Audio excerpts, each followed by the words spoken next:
senang sekali saudara. Ini kali pertama saya bisa boleh melayani tempat ini. Terima kasih banyak hambanya, Pak Gembala, Ibu Gembala, terima kasih banyak. Baik saudara kasih Tuhan, saya sama Pak Andi itu bukan teman lama lagi, udah teman kelewat lama ya. Udah dari 30 tahun yang lalu baik saudara ya. Saya 30 tahun lalu, saya itu baik saudara kayak gini loh. Saya ini sebenarnya cerita sedikit ya sebelum ini, nama saya Timotius Sujono. Saya ini dari 30 tahun lalu, jadi dari tahun 95 kurang lebih. Dari waktu itu dicanangkan di wadah GBI kita di pusat di Bandung, dulu GBI Sukawarna, itu dicanangkan ada komsel ya. Kelompok saya dulu namanya Family Altar. Tahun 94 Family Altar, lalu belakangan baru 2000 berapa baru berubah jadi Cool ya. Nah Family Altar dulu Ibu Yeni itu, Ibu Gembala itu ada ketuanya. Nah ya ketuanya, lalu Pak Andi ada sekretarisnya, ada wakilnya seorang rekan kami, dan saya itu jemaatnya. Saya jemaatnya, saudara ya. Saya asalnya itu saya jemaat. Jadi puji Tuhan ya, kami sama-sama layani terus. Saya dari jemaatnya masih ya kita masih saya sama Pak Andi masih kuliah dulu ya, masih kuliah dan puji Tuhan lah gitu ya, sampai sekarang anugerah Tuhan saya dipercaya untuk boleh mengembalakan umat Tuhan yang ada di kota Garut. Jadi saya senang sekali ya, Pak Andi di Wonosobo, di Semarang, saya di Garut, sama-sama pelayanan semuanya. Saya sudah menikah, istri saya seorang dokter umum, dan kami dikaruniai 2 orang anak laki-laki. Jadi kok janjian, jadi nggak janjian tapi barengan lagi. Ya, seusia, sama-sama pelayanan, sama-sama anak kedua, sama-sama namanya Timotius lagi ya. Ini Timotius Andi, saya Timotius Sujono. Jadi kami berdua teman, ada hamba Tuhan lainnya Timotius Sumantri, Gembala Wanarja ya. Luar biasa. Timotius lagi ada 1, 2, 3 Timotius ya. Kalau di Alkitab cuma 1, 2, ini 1, 2, 3 Timotiusnya. Jadi senang sekali saya boleh ada di tempat ini. Anak saya sudah besar literally. Jadi memang anak saya itu 184 cm, padahal baru kelas 11 ya, kelas 2 SMU ya. 184 beratnya 100. Jadi like father like son ya. Kalau orang lihat dia udah pasti anak Patimi, udah jelas gitu ya. Lalu anak saya yang kedua itu di Bandung, yang pertama di SMA SMAK 1 BPK Bandung. Kalau yang kedua masih tinggal bersama dengan kami di Garut kelas 1 SMP dia. Ya puji Tuhan, demikian perkenalan singkat. Saya orang Bandung aslinya. Saya orang Bandung tapi mama saya itu orang Jawa, orang Purwokerto. Bapak saya almarhum orang Cirebon.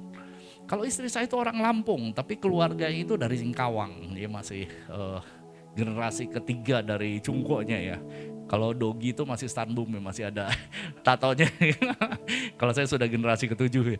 Tapi puji Tuhan kami dipertemukan di Bandung ya, kami menikah tahun 2007. Jadi saya sama Pandi, waktu Pandi Bu Yeni menikah itu saya datang ke Purwokerto. Saya ingat ya, jarang-jarang ada yang menikah itu bukan pakai mobil pengantin. Pakai andong. Jadi benar-benar luar biasa ya. Saya khusus datang dari Bandung waktu itu. Ya kami dekat lama, puji Tuhan tetap tetap dalam wadah yang sama GBI ya. Sekali GBI tetap GBI gitu ya. Puji Tuhan. Mari kita lihat pesan firman Tuhan pada sore petang malam hari ini. Yang pertama kita lihat ayat pertama dalam Kisah Para Rasul pasal 1 ayat yang ketiga. Kita mau sama-sama baca satu ayat ini, sudah tampilkan ya. Mungkin kebaca ya, mudah-mudahan kebaca ya, oke. Kisah Para Rasul 1 ayat yang ketiga, sama-sama kita baca 3, 2, 1. Kepada mereka ia menunjukkan dirinya setelah penderitaannya selesai, dan dengan banyak tanda ia membuktikan bahwa ia hidup.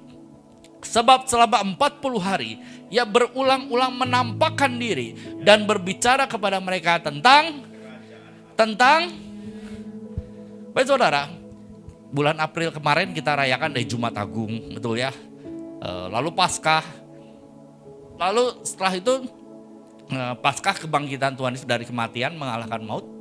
Dan dikatakan selama 40 hari ia berulang-ulang menampakkan diri kepada para murid-muridnya.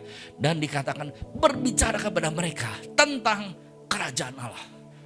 Nggak ada topik lain, nggak ada tema yang lain, hanya satu tema, kerajaan Allah, the kingdom of God. Dan menarik sekali bagi saudara, kenapa sih? Bahkan kita tahu setelah 40 hari kebangkitannya Tuhan terangkat ke surga. Nanti hari Kamis dirayakan ibadah sama-sama ya. Pukul 9 tadi ya. Nah baik saudara, kasih Tuhan, selama 40 hari, sempet-sempetnya ya, memaksakan kira-kira, ngasih tahu, harus hidup dalam kerajaan Allah. Kerajaan Allah, kerajaan Allah, kerajaan Allah. Artinya kerajaan Allah itu kalau kita mengerti, kerajaan Allah itu adalah satu hal yang sangat teramat sangat penting sekali. Setuju, percaya, mengerti, katakan amin. Makanya Tuhan berulang-ulang menyampaikan pentingnya kerajaan Allah. Next, kalau boleh dikasih judul pada sore hari ini adalah judulnya adalah Living in the Kingdom of God. Hidup dalam kerajaan Allah. Ya, hidup dalam kerajaan Allah. Bisa katakan sama-sama 1, 2, 3. Hidup dalam kerajaan Allah. Oke, kita warga negara Indonesia, amin ya. Ada identitasnya, amin ya. Ada KTP, ada SIM, paspor, mungkin demikian. Kita ada NPWP, gitu ya. Itu identitas. Tapi jangan lupa kita juga sebenarnya sesungguhnya kita juga adalah warga kerajaan Allah. Amin. Kita warga kerajaan Allah. Sebagai warga negara Indonesia, saya percaya ada hak, ada kewajiban. Negara kita itu berhak mendapatkan perlindungan dari negara, benar ya? Kita berhak dapat pembelaan, kita berhak dapat fasilitas yang ada ya dan sebagainya. Tapi kita juga berkewajiban atas negara. Ya, wajib bayar pajak. Saya pendeta tapi saya punya NPWP, bayar pajak juga dan sebagainya. Baik saudara kasih Tuhan, demikian juga kerajaan Allah. Amin. Demikian juga kerajaan Allah, kita warga kerajaan Allah. Ada hak dan kewajibannya juga. Kita mulai sama-sama, baik saudara, mengenai kerajaan Allah ini. Mengenai kerajaan Allah, seperti apa hidup dalam kerajaan Allah. Nah baik saudara, dalam doa Bapa kami, next. Dalam doa Bapa kami, itu dibahas. Matius 6 ayat 9 sampai ayat yang 10. Dikatakan demikian. Karena itu berdoalah demikian. Bapa kami yang di sorga, dikuduskanlah namamu. Datanglah kerajaanmu. Jadilah kehendakmu di bumi seperti di surga. Nah dari ayat ini sebenarnya Tuhan sudah kasih spoiler. Nah, Tuhan udah kasih kasih tunjuk lah ya, kasih tunjuk. Kerajaan Allah itu seperti gimana? Amin. Kerajaan Allah itu kayak gini. Rahasia kerajaan Allah dikatakan datanglah kerajaan. Ya. Bukan Tuhan, jangan datang dulu Tuhan. Saya mau pakai saya pengen mengembangkan kerajaan bisnis saya pengen mengembangkan karir saya dan sebagainya. Oh no. Saya percaya saudara, silahkan kembangkan karir atau bisnis atau yang studi pendidikan, silahkan. Tapi jangan lupa kita hidup juga dalam kerajaan Allah. Nah gitu ya, dikatakan datanglah kerajaanmu dan selanjutnya jadilah kehendakmu di bumi seperti di surga. Terlalu banyak orang kayak gini sama Tuhan dalam doa-doanya. Datang sama Tuhan seperti orang bawa proposal. Tahu proposal ya? Dari A, B, C sampai Z. Lalu kita kasih bolpen sama Tuhan. Tuhan tolong di tanda tangan. Tuhan tolong di ACC. Banyak orang datang dalam doa, dalam hubungan sama Tuhan tuh kayak gitu. Tuhan ini doa-doa saya, ini proposal saya. Tuhan tolong jadiin. Amin. Tuhan baru ngomong, nggak jadi udah amin. Jarang orang datang sama Tuhan gini. Bawa kertas putih sama Tuhan. Kasih bolpen sama Tuhan. Tuhan tolong tuliskan apa yang kau mau dan aku akan lakukan itu. Jujur dalam keseharian kita, doa kita gimana sama Tuhan? Jawab masing-masing. Kita seperti orang bawa proposal atau kita bawa kertas putih kosong sama Tuhan? Jawab masing-masing. Di sini rahasianya kerajaan Allah. Jadilah kehendakmu, bukan kehendak kita. Saya percaya GB Hotel Wismarang ini kehendak Tuhan. Amin. Ini kehendak Tuhan. Makanya saya percaya pasti ada hal yang besar yang Tuhan mau tunjukkan satu saat. Siap-siap, makanya siap-siap, amin ya. Siap-siap, nggak bisa sembarangan, nyantai aja. Enggak, saya percaya harus antusias, amin. Harus siap-siap, harus semangat. Karena ini kehendak Tuhan. Rahasia besar dari Tuhan, saya percaya jadilah kehendakmu. Firman Tuhan dengan jelas berkata, ya, di mana aku ditinggikan, aku akan tarik jiwa-jiwa. Benar ya? Di tempat ini, ayo tinggikan Tuhan. Amin. Ya, berdoa lebih sungguh-sungguh lagi. Baik saudara yang di kota Semarang, Kota Semarang itu saya percaya kota yang luar biasa loh ya. Saya beberapa kali kota Semarang, saya pernah ajak keluarga saya datang ke Semarang ya, makan di apa namanya, kalau kuliner ya pasti kalau kemana-mana gitu ya, Toko Un, ada lumpia Gang Lombok gitu ya. Ya, kelengan, kelengan yang waduh itu favorit anak saya rupanya. Waduh semua dipesan, emang habis anak saya ke jumbo gitu, gitu ya. Percayalah ya, anak saya itu yang kecil juga agak susah makan, tapi kalau makan di situ kok gampang banget, habis bersih semua gitu ya. Luar biasa ya. Saya senang ya, kota ini saya percaya kota Semarang diberkati Tuhan. Amin. Diberkati kota Semarang disayang Tuhan. Makanya yang tinggal di Semarang itu anugerah. Mau ke laut bisa, ke pantai bisa, ke gunung bisa. Kalau saya tinggal di kota Garut, nanti lihat sendiri peta Garut. Kota Garut, dari Garut kota itu, Garut kota rada mirip kota Bandung. Jadi seperti mangkok dikelilingi gunung. Cuma bedanya kalau kota Bandung itu ketinggiannya kurang lebih sama 700 meter. Kalau Wonosobo 800 meter. Lebih dingin Wonosobo.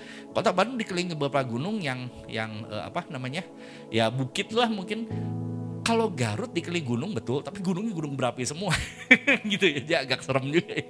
Kamojang, Darajat, Cikuray, Guntur ya. Itu gunung Papandayan, gunung berapi semua. Ya, sampai ada disuntik lah istilahnya gitu, ada pemandian di air, tekanannya biar nggak terlalu tinggi tekanannya, jadi pembangkit listrik tenaga panas bumi.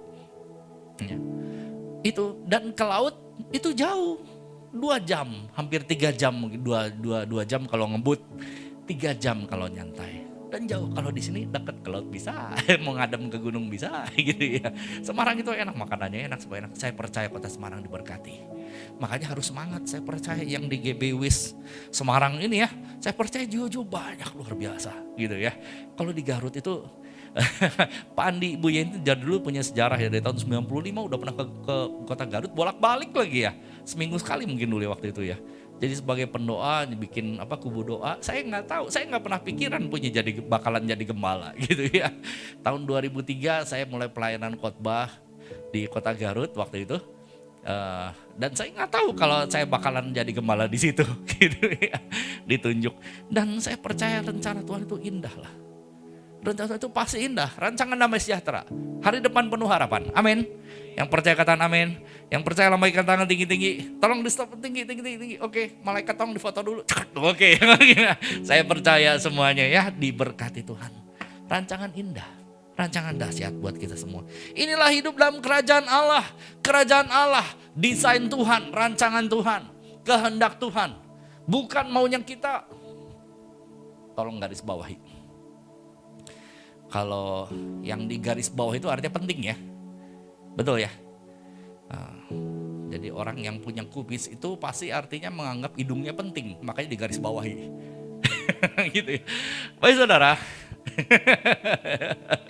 Saya nggak punya kumis, hidungnya penting di garis bawah ya, di kumis. Baik saudara.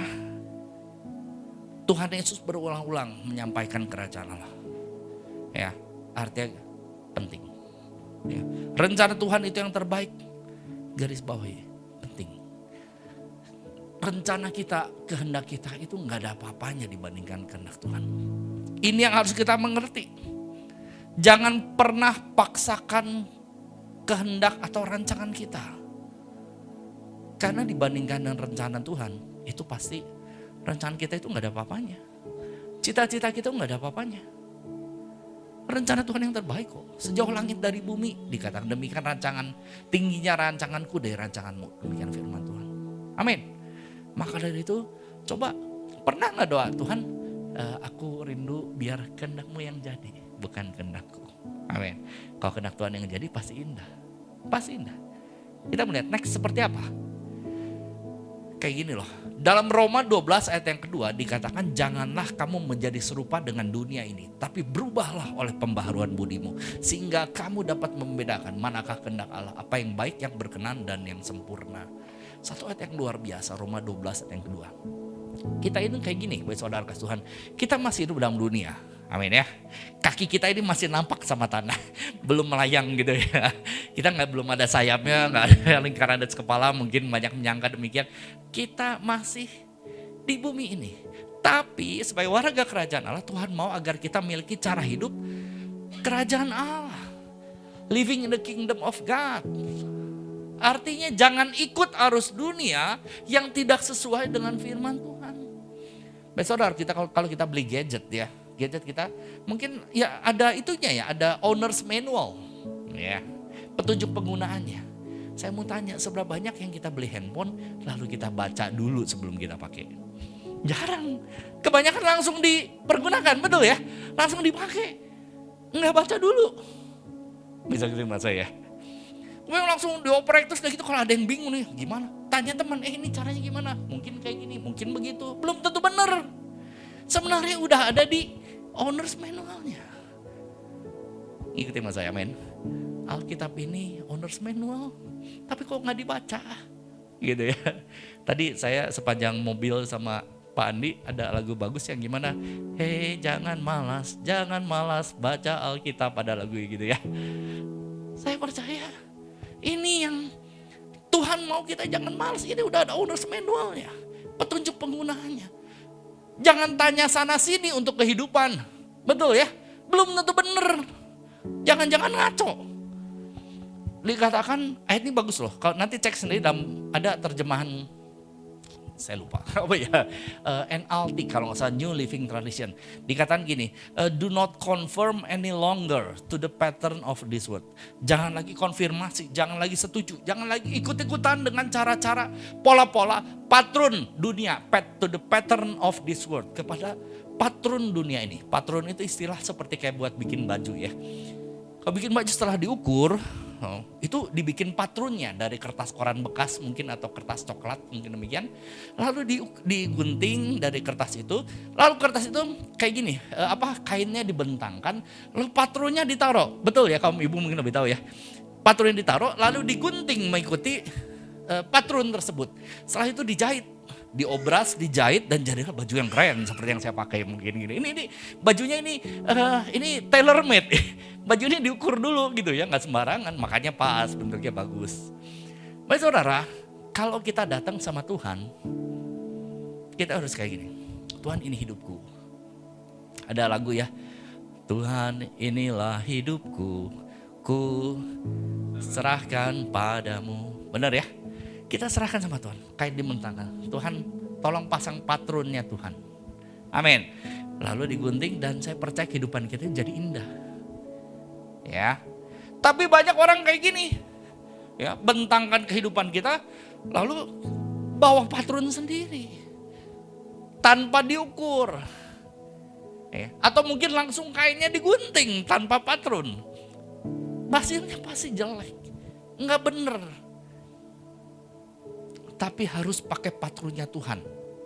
Do not conform any longer to the pattern of this world, but be transformed be transformed by renewing of your mind. Tetapi berubah. Mungkin perlu waktu, proses. Bukan seperti kalau film kartun anak-anak ya, jadi superhero berubah, langsung berubah gitu ya. Enggak kayak gitu, enggak. Perlu proses, perlu waktu. Tapi saya percaya jadi indah. Berubah oleh pembaharuan by renewing of your mind. Pembaharuan cara berpikir kita. Jangan lagi ikut-ikutan dunia. Patronnya Tuhan itu luar biasa. Rencana Tuhan itu dahsyat. Enggak seperti rancangan dunia loh. Cara berpikir dunia itu aneh-aneh. Nah, kalau dunia menganggap gini, mungkin sekarang bisnis lagi sulit, ekonomi lagi sukar, dan demikian banyak ngomong, waduh, ada yang pernah ngomong sama saya kayak gini. Pak, iya memang lagi sepi toko, tapi kan gitu ya, hidup itu seperti roda, kadang di atas, kadang saya nggak setuju. Saya kasih enggak, ayatnya nggak kayak gitu. Kamu akan jadi kepala, bukan jadi ekor. Tetap naik dan bukan turun. Amin. Amin. Tepuk tangan buat Tuhan kita. Amin. Percaya, amin. Percaya, yang percaya angkat tangan. Terjadi dalam nama Tuhan Yesus. Terjadi dalam nama Tuhan Yesus. Saya percaya, just believe. Karena hidup kita hidup karena percaya, bukan karena melihat. Ya. Saya percaya buat setiap kita sekali lagi, ayo ikut rencana Tuhan. jangan pernah maksa kehendak kita sama Tuhan. Kalau kehendak kita yang harus jadi, saya mau tanya, siapa yang jadi Tuhan? Ya benar ya. Kalau kehendak kita yang harus jadi, saya mau tanya, siapa yang jadi Tuhan dalam kehidupan kita? Kalau Tuhan adalah Tuhan dalam kehidupan kita, maka biarlah kehendaknya menjadi. Karena itu yang sempurna buat saudara dan saya. Amin ya. Yang mau kehendak Tuhan jadi dalam kehidupan, bisa lambaikan tangan sekali lagi. Dalam nama Tuhan Yesus. Tapi jangan maksa ya. Jangan maksa kehendak kita sekali lagi. Kita mau ikut kehendak Tuhan. Rancangan damai sejahtera. Hari depan penuh harapan. Masa depan sungguh ada, harapanmu gak akan hilang. Dan sebagainya. Dan cara hidup kerajaan Allah ini yang kita mau belajar sama-sama. Ada 3 hal. Langsung saja yang pertama next. Ya, cara hidup kerajaan Allah itu hanya bisa terjadi oleh kuasa Roh Kudus. Hanya bisa terjadi oleh kuasa Roh Kudus. Dengan kekuatan sendiri nggak bisa. Nggak bisa. Saya pernah ada seorang rekan pelayanan, dia main musik, bukan wadah kita, bukan GB kita. Dia cerita di gereja itu kalau pelayanan nggak ada latihan, gitu ya, nggak ada persiapan, ya, nggak ada istilahnya, nggak ada apa doa apa sih, langsung aja jeng langsung gitu ya, langsung go show lah istilahnya, nggak ada ya. Saya juga heran ya, tapi dia sendiri ngomong, ya kayaknya nggak akan bertahan lama gitu ya. Dia sendiri yang ngomong gitu ya. Saya percaya kalau di tempat ini ya, pasti ada persiapan, amin. Pasti ada latihan, amin. Pasti ada doa. Itulah. Ya, karena kita perlu Roh Kudus. Saya jadi bingung kalau gereja nggak ada doa, nggak ada persiapan, nggak ada gitu. Kalau gitu mengandalkan siapa ya? Gitu ya. Kalau saya percaya orang berdoa itu merupakan ciri bahwa orang tersebut mengandalkan Tuhan. Amin. Mengandalkan Tuhan, berdoa, persiapan segala macam mengandalkan Tuhan, bukan mengandalkan kekuatan sendiri, enggak. Ya, makanya penting sekali keintiman dengan Tuhan. Hanya bisa terjadi oleh kuasa Roh Kudus. Kisah para Rasul 1 ayat yang ke-8, tetapi kamu akan menerima kuasa kalau Roh Kudus turun ke atas kamu. Dan kamu akan menjadi saksiku di Yerusalem dan di seluruh Yudea dan Samaria dan sampai ke ujung bumi. Di luar aku kamu tidak bisa berbuat apa-apa. Katakan kayak gitu. Jadi hanya di dalam Yesus kita bisa berbuat banyak hal. Amin. Hanya di dalam Yesus. Dalam Yesus. Tinggallah dalam Yesus. Abide in me. Dalam bahasa Inggris itu ya. Abide itu dalam bahasa itu abide itu not just visiting. Bukan sekedar berkunjung, but to dwell, menetap. Kita benar-benar harus abide itu kayak gitu. Ya, tinggal dalam Tuhan. Kita bisa berbuat banyak hal. Ada kuasa Roh Kudus dalam kita. Dan saya percaya kehidupannya itu akan berubah. Tadinya yang merah, ya akan terjadi changing, perubahan dari bad habits. Tadinya seorang yang melakukan perbuatan jahat, tidak berkenan sama Tuhan, perbuatan segala macam berantakan, ujung-ujung kepada neraka. Tapi kalau kuasa Roh Kudus, dia dengar firman Tuhan, yang saya lakukan salah. Saya harus bertobat, saya harus berbalik dari jalan-jalan saya yang jahat. Dia berbalik 180 derajat, amin. Lalu udah gitu dia tinggalkan dosa, tinggalkan neraka dan dia memandang kepada surga. Dia melangkah pasti dalam kebenaran firman Tuhan. Dan ujungnya selamat. Dari bad habits to good habits, changing, berubah. Amin. Inilah pertobatan. Tapi saya mau kasih tahu saudara, ada orang kayak gini. Ini bukan bertobat ya. Ini dia melakukan perbuatan dosa, jahat, ujung-ujungnya neraka demikian. Satu titik dia dengar firman Tuhan. Aduh yang saya lakukan salah, saya gak suka, saya bakalan bahaya ini. Dia berbalik 180 derajat. Dia memandang kepada surga. Dia rindukan keselamatan. Tetapi dia tetap lakukan dosa. Saya gak suka. Tapi dia tetap lakukan. Ini bukan bertobat. Ini hanya menyesal akan dosanya. Tapi tetap dilakukan. Yang Tuhan mau pertobatan. Amin. Pertobatan ada perubahan. Tapi saya percaya dengan kekuatan sendiri gak bakalan bisa. Harus pakai kuasa Roh Kudus. Cara hidup kerajaan Allah, kau dilakukan sendiri nggak bakalan bisa. Harus andalkan kuasa Roh Kudus. Dan saya percaya ya 2 minggu lagi siap-siap 2 minggu lagi hari Pentakosta. Amin ya. Pentakosta, ingat, hargai, rindukan Roh Kudus, kuasanya tercurah dalam kehidupan kita. Ingat hal ini. Ya, saya percaya ibadah luar biasa ya, Pentakosta. Hari Pentakosta, rindukan Roh Kudus. Cara hidup kerajaan Allah itu hanya bisa terjadi oleh kuasa Roh Kudus. Tanpa itu nggak bisa, artinya mengandalkan kekuatan sendiri. Dan terkutuklah orang mengandalkan kekuatan manusia, tapi diberkatilah orang mengandalkan Tuhan. Dalam segala sesuatunya kita andalkan Roh Kudus, kuasa Tuhan. Amin. Ini yang pertama, cara hidup kerajaan Allah itu hanya bisa terjadi oleh kuasa Roh Kudus. Yang kedua, next kita lihat sama-sama. Nah, ini menarik. Cara hidup kerajaan Allah itu gampang. Hidup sama seperti Kristus telah hidup. Gitu ya. 1 Yohanes 2 ayat yang ke-6 sama-sama kita baca yuk. 1 Yohanes 2 ayat yang ke-6, 3, 2, 1. Barang siapa mengatakan bahwa ia ada di dalam dia, ia wajib hidup sama seperti Kristus telah hidup. Amin ya. Nah, ini saya kasih gambar di sebelah kanan ya, ada nama evolution. Dalam kekristenan, evolusi itu mungkin dari bayi rohani demikian lalu jadi kayak balita rohani, seperti remaja akhirnya dewasa, dan ujung-ujungnya adalah Kristus nampak dalam kehidupannya, bisa pikul salib. Di sini ada kalimatnya di bawah evolution, mungkin agak kurang jelas ya. Tulisannya adalah a journey to Christ likeness. Sebuah perjalanan menuju keserupaan dengan Kristus.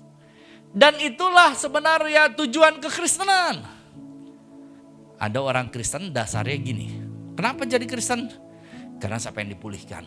Saya pengen disembuhkan dari sakit saya. Saya pengen kaya. Saya pengen terkenal mungkin dan sebagainya. Saya mau kasih tahu, oke, kalau misalnya kita butuh pertolongan, kita perlu, ada yang kita perlukan, hanya minta sama Tuhan Yesus. Amin. Tapi jangan sampai kita datang sama Tuhan Yesus hanya untuk itu. Bisa mengikuti saudara? Jangan sampai datang sama Tuhan, nggak mau kenal Tuhan. Cuman pengen berkat, cuman pengen dipulihkan. Nah, saya mau tanya saudara, pernah nggak ada teman kita atau kenalan kita lah, kenalan bukan teman. Udah lama nggak ketemu. Tiba-tiba bisa dapat nomor WA kita, kontak sama kita.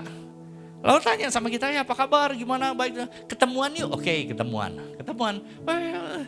Udah gitu, itu mainnya gimana? Iya, saya mau pinjam duit. Ujung-ujungnya gitu ya. Pernah ketemu orang kayak gitu? Mau pinjam duit ternyata ya. Udah dikasih. Makasih ya. Nanti dikembaliin. Dadah. Hilang. Ya. Nanti udah gitu berapa lama? Kontak lagi. Wih, kemana aja? Mau ketemuan lagi. Oke, ketemuan. Ya, gimana? Ada apa? Mau pinjam duit. Gitu ya. Datang sama kita cuman mau pinjam duit. Di dunia banyak orang kayak gitu mungkin ya. Tapi kalau kita datang sama Tuhan, bisa paham ya maksud saya? Kita cuman ada butuhnya doang. Kita gak beda sama orang yang tadi, yang cuman mau pinjam duit doang. Kekristenan itu harus mengenal dia, mengenal pribadinya. Orang kenal, akrab, karib, intim. Ya, saya percaya itu akan menjadi serupa dengan dia. Ya, serupa dengan Kristus. Tujuan kekristenan itu adalah kedewasaan rohani. Bisa katakan sama-sama kedewasaan rohani. Apa itu kedewasaan rohani? Kedewasaan rohani adalah Christ likeness, serupa dengan Kristus. Ini suatu untuk kita bisa review kehidupan kita. Seberapa banyak Kristus telah muncul dalam kehidupan kita. Sekali lagi. Coba kita review. Saya pakai bahasa gaulnya, coba kita ngaca. Bisa katakan sama-sama ngaca. Coba kita ngaca. Apakah selama ini Kristus sudah tampak dalam kehidupan saya? Atau belum? Kadang-kadang kita ngakunya udah, kata istri kita belum, kata siapa udah gitu ya. Kata pembantu kita enggak, enggaknya masih kayak penjahat mungkin demikian. Tapi ayolah kita belajar. Tujuan kekristenan ada kedewasaan rohani menjadi seperti Kristus, mungkin seperti evolution, sebuah proses, perlu waktu, oke. Ya, it takes time, tapi itu worth it lah. Worth it. Di proses saya percaya seperti inilah ya, Yakub sama Esau. Yakub itu dapat Esau itu dapat tanah yang subur, dapat berkat, dapat warisan, dapat segala macam. Yakub kayaknya perjalanannya berat, penuh masalah, penuh pergumulan, tapi hasilnya luar biasa. Ya, amin ya. Diproses. Anak-anak Tuhan saya percaya, diproses, dibentuk, dan ujungnya luar biasa. Esau kemana? Hilang. Kita kadang-kadang kayaknya sepertinya kita agak dengki lah sama orang-orang dunia. Mereka kayaknya gak ada masalah, kayak hidupnya enak dan sebagainya. Kita jadi anak Tuhan, aduh benar-benar ya pergumulannya luar biasa ya. Tapi ujung-ujung itu bagi kebaikan kita. Sebab Allah menghajar, menyesah orang yang dikasihnya. Sebagai anak, saya punya anak saya itu saya didik, saya proses, saya usaha sekolah yang terbaik. Dan saya percaya inilah sekolah yang terbaik buat kita, namanya masalah. Gitu ya. Namanya proses. Itulah sekolah terbaik. Dan gak sembarang orang bisa masuk ke sekolah proses itu. Bangsa Israel masuk sekolah perbudakan tanah Mesir, lanjut itu S1-nya gitu ya. S2-nya itu 40 tahun di padang gurun gitu ya. Dan lulus dengan cum laude masuk tanah perjanjian. Demikian juga saya percaya kehidupan saudara dan saya. Itulah menjadi seperti Kristus. Next, terakhir yang ketiga, kita lihat sama-sama langsung saja yang ketiga. Cara hidup kerajaan Allah merupakan suatu kesaksian yang memuliakan Tuhan kita. Cara hidup kerajaan Allah itu beda, gak kayak orang dunia. Kayak gini loh, anak-anak Tuhan itu jadi saksi. Di sini Injil Matius 5 ayat 16, sama-sama kita baca Matius 5 ayat 16, 3, 2, 1. Demikianlah hendaknya terangmu bercahaya di depan orang, supaya mereka melihat perbuatanmu yang baik dan memuliakan Bapamu yang di sorga. Orang melihat perbuatan kita yang baik, lalu memuliakan Bapa di surga. Bukan mendengar pujianmu, melihat performancemu. Enggak, perbuatan, bukan penampilan. Mereka melihat penampilanmu yang baik dan memuliakan Bapa di surga. Enggak, ayatnya tidak berkata demikian. Ya, Tuhan berkata, firman Tuhan berkata, mereka melihat perbuatanmu yang baik dan memuliakan Bapamu yang di surga. Itulah suatu kesaksian. Makanya orang percaya itu kayak gini loh. Kalau ada orang Kristen, atau maksud saya orang yang katanya agamanya Kristen, namanya Kristen, ke gereja hari Minggu, tapi melakukan satu perbuatan dosa yang tercela. Langsung orang ngomong gini, katanya Kristen, betul? Katanya Kristen. Tapi menariknya kalau agama kepercayaan yang lain, benar nggak? Agama kepercayaan yang lain melakukan dosa yang sama, nggak pernah tuh ada ungkapan katanya agama kepercayaan yang lain. Nggak ada. Karena kekristenan ada satu standar. Bicarakan sama-sama standar. Standar dari kesempurnaan. Perfection. Itulah orang Kristen. Amin. Orang Kristen standard of perfection. Harus sempurna. Makanya persiapkan. Mungkin kita gak mampu ya. Mungkin kita gak sanggup. Tapi Tuhan kasih kemampuan. Tuhan kasih kesanggupan. Nama saya Timotius, ya orang tua udah kasih nama Timotius bagus-bagus. Tapi dulu kapan? Dulu. Waktu saya masih SMA. Saya SMA itu satu kelas itu 40 orang. Siswanya 40 di satu kelas. Dan saya itu ranking 1 dari terbelakang. Saya itu ranking 40. Bagi saudara percayalah bagi saudara. Yang ini pengkhotbah yang lain ngomong di depan, saya itu ranking 40. ranking 40 gimana nggak stres ya, stres depresi ya, udah mending stres depresi, untung nggak stegi setengah gila, udah nggak jadi. Saya masih normal, cuman saya stres depresi nggak punya teman beneran, karena teman-teman ya takut tertular lah, seperti infectious gitu, apa namanya, penyakit menular gitu. Tapi Tuhan itu baik, mata Tuhan itu tertuju sama orang-orang yang dalam pergumulan, seperti bangsa Israel, mata Tuhan tertuju waktu diperbudak sama bangsa Mesir. Saya itu lagi dalam masalah nggak punya teman, stres, main nilai jelek dan sebagainya. Tapi Tuhan itu baik. Ya. Mama saya doain saya, ya mama papa saya itu luar biasa, mereka berdua jenius ya. Papa saya almarhum Pandi sama Bu Yeni, tahu papa saya. Papa saya itu nggak pernah bayar uang sekolah, tahu maksudnya ya? Dari SD, SMP, SMA, kuliah S1, S2 di Inggris itu di beasiswa terus karena saking jeniusnya. Itu papa saya itu kayak gitu. Nah nurun ke koko saya itu jenius, sekolah di Amerika ya, S1-nya dan sebagainya. Jadi rada bingung, ini anak siapa gitu. Oh ini anak mamahnya mungkin. Enggak, mama saya pinter. Jadi bingung ya, tapi Tuhan baik. Dari kelas 1 itu saya ranking 40. Tapi kelas 2, kelas 3 ranking saya menanjak. Dan akhirnya waktu saya lulus SMA, ranking saya tinggal belasan. Dan tinggal belasan, kalau yang tahu di Bandung sekolah Santo Aloysius itu sekolah saya. Ya, saya sekolah di situ dan masuk Universitas Katolik Parahyangan, akhirnya bisa masuk. Puji Tuhan. Ya ranking yang di atas saya banyak yang gak keterima masuk. Fakultas Ekonomi jurusan Manajemen itu saya dulu. Ngambil sumber daya manusia. Jadi puji Tuhan sekulernya saya udah nguasain ya untuk jadi pelayan Tuhan demikian. Nah saya udah tahu lah sumber daya manusia. Itu sumber daya aset yang sangat penting dalam sebuah organisasi. Itu sumber daya manusia, bukan finance, bukan yang lain-lain. Tapi sumber daya manusianya harus jempolan. Baru organisasi bisa jadi jempolan juga. Baik saudara kasih Tuhan, Tuhan baik. Tuhan ubahkan, mengandalkan Tuhan.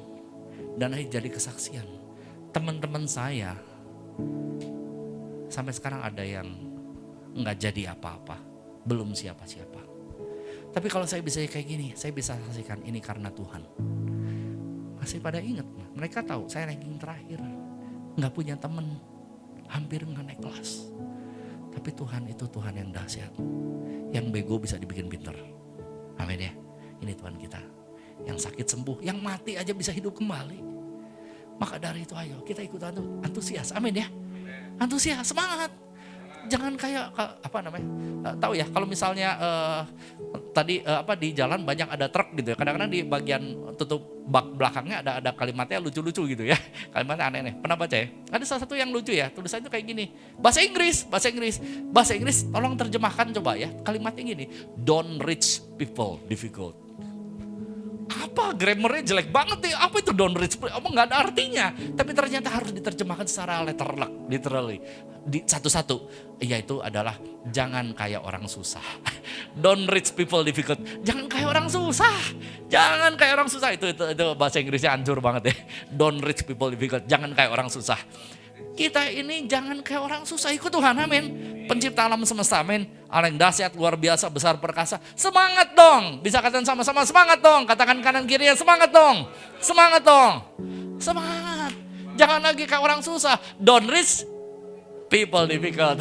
Jangan kayak orang susah. Menjadi kesaksian memuliakan Tuhan kita. Yang mau katakan amin. Ya. Semangat, jangan kayak orang susah. Kita anak kerajaan Allah, warga kerajaan Allah, living in the kingdom of God. Semangat, nyala. Saya percaya awet muda. Akhirnya saya 51 ya sekarang ya. Semangat. Teman-teman saya kemarin ada reuni ya, reuni 25 tahun. Saya rada bingung, teman-teman pada kan, Tim, kok kamu awet muda? Mereka udah botak. Ada yang udah, ubanan gitu ya. Boros amat. Saya percaya itu anugerah ya. Udah ada yang meninggal, sudah ada beberapa orang. Ada kolesterol, jantung, apa segala macam. Ini kita anugerah, kita mah hidup diirit-irit, amin ya. Hati-hati gitu ya. Tapi ini saya percaya, kenapa? Karena semangat. Kita ini beda, kita ini warga kerajaan Allah. Amin. Jangan sampai kita nggak jadi saksi. Makanya hati-hati dalam kehidupan kita. Demikian hendaknya orang, terangmu bercahaya di depan orang. Terangmu sudah datang. Ya, Yesus ada dalam kehidupan kita. Dan saya percaya roh yang ada dalam kamu lebih besar daripada roh apapun juga dalam dunia. Kamu sanggup melakukan segala perkara dalam Dia yang memberikan kekuatan. Amin. Kepada kita semua. Ayo, saya percaya, semangat, jangan kayak apa? Jangan kayak orang susah. Don't reach people difficult ya. Ayo semangat. Ya, apalagi saya percaya ya, semua yang di sini ya, yang di GBHOG Semarang, Hotel Wis, saya percaya semangat semuanya ya. Jadi saksinya Tuhan, amin. Diberkati berlimpah-limpah, amin. Jadi kepala bukan ekor, amin. Tetap naik bukan turun, amin. Dalam nama Tuhan Yesus terjadi. Bagi setiap kita yang percaya. Tepuk tangan buat Tuhan kita. Amin.